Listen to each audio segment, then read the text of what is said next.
Ang lahat ng mga ahensya ay inatasang magtipid at pagtuunan mabuti ang mga programa na mas mahalaga sa pagtugon sa mga epekto ng krisis.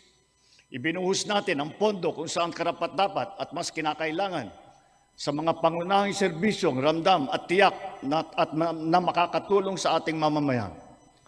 Ang pera ng taong bayan na muntik mapunta sa bulsa ng mga tiwaling opisyal ay naisalba natin. At sa halip na magamit natin ay nagamit natin sa mabuti at para sa tunay na kapakanan ng mamamayan.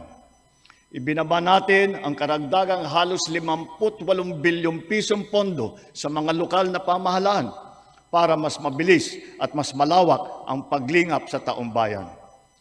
Mataas ang tiwala at kumpiyansa natin sa mga lokal na pamahalaan.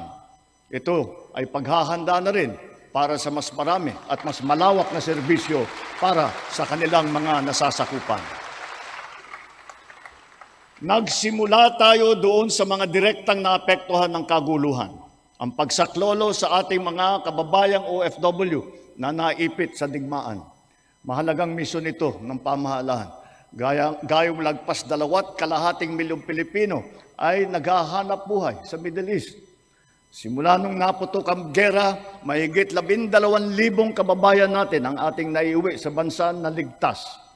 Mahigit 140,000 OFW naman ang ating nabigyan ng sari-saring tulong sa gitna ng kaguluhan sa Middle East. Tulad ng pagkain, tulong pinansyal, pagpapagamot at masisilungan.